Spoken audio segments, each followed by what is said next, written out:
మీ business ఏదైనా మీ ఊర్లో promotion చేయాలంటే అది సుమన్ టీవీతోనే సాధ్యం. ఇప్పుడే సంప్రదించండి. చాలా సంవత్సరాల తర్వాత దసరా సందర్భంగా అమ్మవారిని దర్శించుకునేటువంటి భాగ్యం కలిగింది.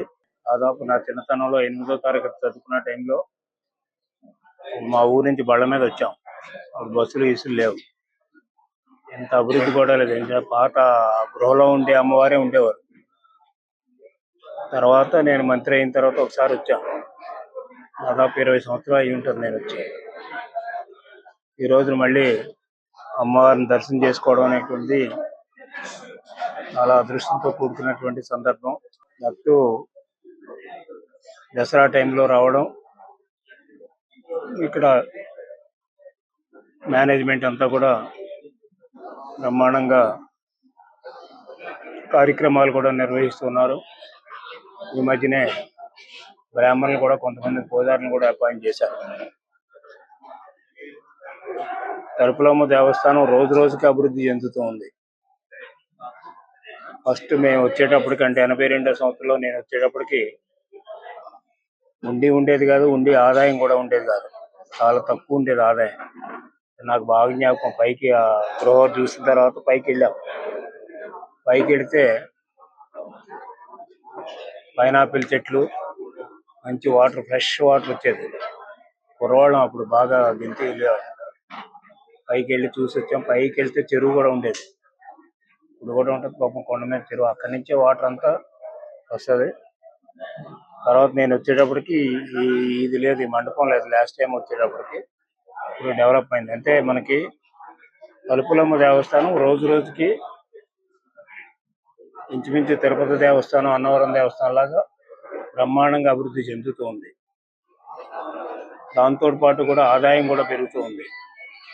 దాదాపు సంవత్సరానికి ఈ సంవత్సరం 9 కోట్ల పైచిలకు అన్ని రకాలైనటువంటి ఆదాయాలు కలిపి 9 కోట్ల పైచిలకు ఆదాయం వచ్చిందని ఈవో గారు చెప్తున్నారు. అంటే యావరేజ్ మీద ఒక కోవిడ్ ఇయర్లో తప్ప మిగతా ఏ సంవత్సరం చూసినప్పుడు కూడా 30 to 50% గ్రోత్ రేట్ ఉంది ఇక్కడ ఆదాయం. అదేవిధంగా ఖర్చు కూడా ఎక్కువగా ఉంటుంది. ఎందుచేతంటే ఇదంతా కొండ ప్రాంతం కాబట్టి ఒక కార్యక్రమం చేయాలంటే చాలా ఖర్చు పెట్టాలి. కొండ దొలచాలి, ఈ కట్టాలి. ఏంటంటే ఒకప్పుడు ఇవి లేని సందర్భాల్లో మెట్లు ఎక్కి పైకి వచ్చేవారు. మెట్లు కూడా ఉండేవి కావు. అది ఈ రోజున ఒక దేవస్థానం లుక్ వచ్చింది అందరికీ కూడా. చాలా బ్రహ్మాండంగా చేస్తున్నారు. మన అచ్చెన్నాయుడు గారు ఇప్పుడు ఉన్నటువంటి చైర్మన్, ఇంతకుముందు అప్పారావు గారు చాలా మంది చేశారు చైర్మన్గా ఇక్కడ. అయితే దీనికి చాలా ఇంకా బ్రహ్మాండంగా ఈ దేవస్థానం పెరిగేటువంటి అవకాశాలు ఉన్నాయి. ఒరిజినల్గా అప్పుడు నేను ఫైనాన్స్ మినిస్టర్గా ఉన్నప్పుడు కూడా తలుపులమ్మ దేవస్థానాన్ని పిల్గ్రిమేజ్ టూరిజంగా, రిలీజియస్ టూరిజంగా చేయాలని అప్పుడు అనుకున్నాం.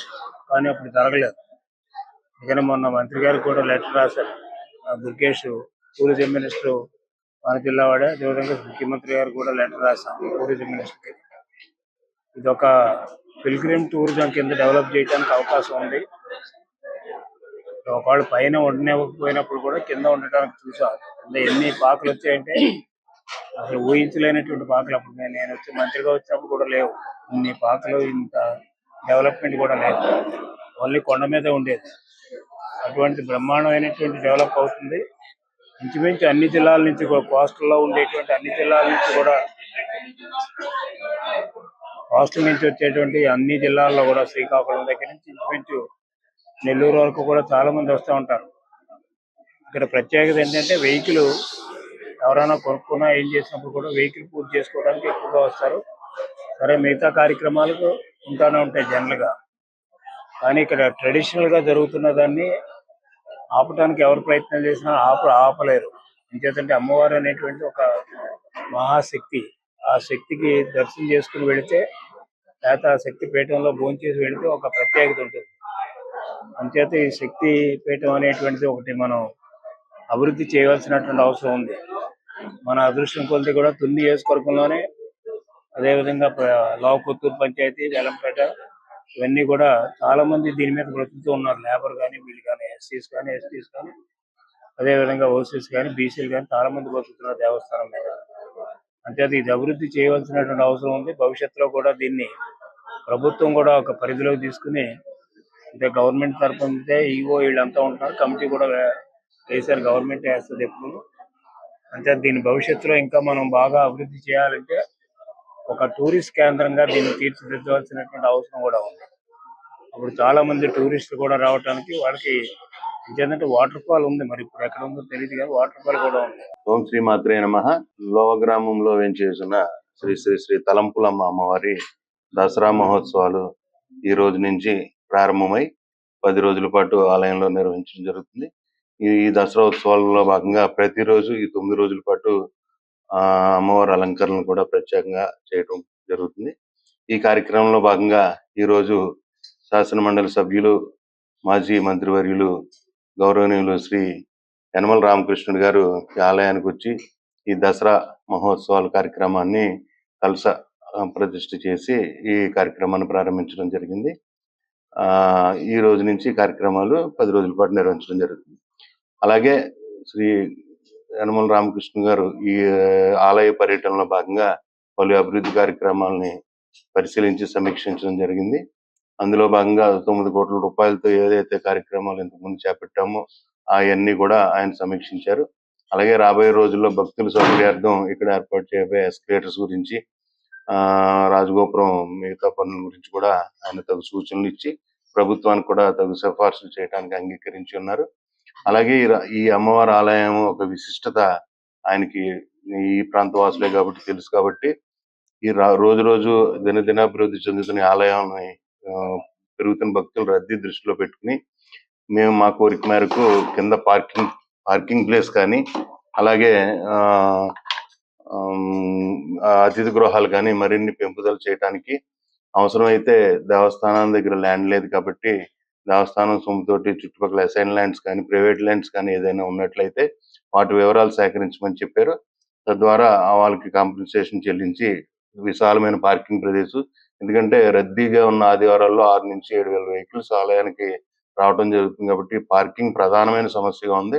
ఆలయానికి రాకపోకలు సాగించాలంటే గంటల తరబడి ట్రాఫిక్లు ఇరుక్కోవడం జరుగుతుంది కాబట్టి దాని నివారణార్థం కింద గ్రామ పెద్దలు మన మార్కింగ్ గారికి, అలాగే మా చైర్మన్ జమీల్ గారికి కూడా ఆయన తగు సూచనలు ఇచ్చి ఉన్నారు. వాళ్ళ నివేదిక ప్రకారం మరింత స్థలాన్ని సేకరించి అక్కడ పార్కింగ్ ప్లేస్లు, అతిథి గృహాలు కూడా భక్తులకు ఏర్పాటు చేయడం జరుగుతుంది. అలాగే ఆలయానికి వచ్చి దారి రాకపోకలకు ఒకటే అవటం వల్ల మరియు ఈ సమీప ప్రాంతంలో సుమారు 5,000 నివాస గృహాలు కేటాయించడం వల్ల అవన్నీ కూడా నిర్మాణం పూర్తయ్యేటికి ప్రతిరోజు కొన్ని వేల వెహికల్స్ అదే రోడ్డు ద్వారా రావటానికి, రాకపోకలకు ఇబ్బంది కలుగుతుందనే ఉద్దేశంతో మరొక మార్గం చూడమని గ్రామ పెద్ద లోవరాజు గారికి, మార్కింగ్ గారికి కూడా ఆయన సూచన చేసి ఉన్నారు. ఈ ఏ ఊరు కొత్తూరు మీదుగా మరొక దారి బయటకు వెళ్ళడానికి అవుట్ దారి ఏర్పాటు చేయడానికి కూడా తగు నివేదిక సమర్పించవలసింది కోరినారు.